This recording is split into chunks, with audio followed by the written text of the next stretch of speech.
नमस्कार दोस्तों, प्रेम की बात में आप सभी का स्वागत है। उम्मीद करता हूं आप सभी बेहतर होंगे। दोस्तों, इस देश के कॉलेजियन सिस्टम पर लगातार सवाल उठते रहे हैं और जैसे जैसे कई मामलों में सुप्रीम कोर्ट के फैसले आए हैं और जिस प्रकार से जजों की नियुक्ति होती है, इसको लेकर लगातार ये बात लोगों के मन में है।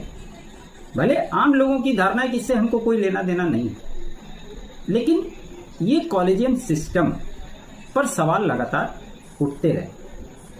आज इसी के बारे में इस देश के पूर्व जस्टिस, इलाहाबाद हाई कोर्ट के भी जज थे और सुप्रीम कोर्ट के भी जज रह चुके हैं, और उनका नाम भी आप लोगों ने सुना होगा। उनका नाम है मार्कंडेय काटजू। मार्कंडेय काटजू ने कॉलेजियन सिस्टम को लेकर सवाल खड़ा किए और उन्होंने सुप्रीम कोर्ट के चीफ जस्टिस ऑफ इंडिया वर्तमान के B.R. गवई साहब को एक पत्र लिखा है और उस पत्र में साफ साफ कहा है कि ये कॉलेजियन सिस्टम सही नहीं है। इसके अंदर कई सारे भ्रष्ट जजों की भी नियुक्ति हो जाती है और ये कहीं भी संविधान में नहीं लिखा है कि जजों की नियुक्ति कॉलेजियन सिस्टम के माध्यम से होना चाहिए।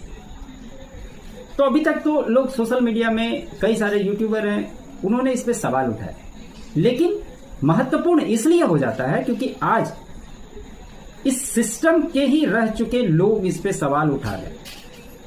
तो क्या ये माना जा सकता है कि आपके ही सिस्टम में रह रहे लोग जब आपके ही चुनाव प्रणाली पे सवाल उठा रहे हैं, तो इसके बारे में भी B.R. गवई साहब को सोचना चाहिए और ये बताना चाहिए कि जो मार्कंडेय काटजू ने पूछा है, क्या उनके हिसाब से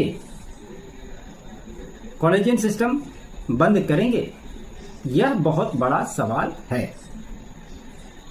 क्योंकि लोग तो अक्सर इस पर सवाल उठाते रहे सिस्टम को लेकर, और इनके माध्यम से चाहे सुप्रीम कोर्ट के जजों की नियुक्ति हो, चाहे हाई कोर्ट की जजों की नियुक्ति हो।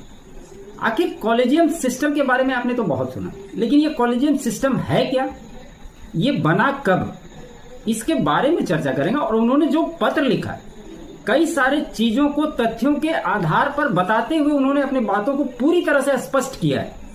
आज इस वीडियो के माध्यम से पूरी बातों की चर्चा करें।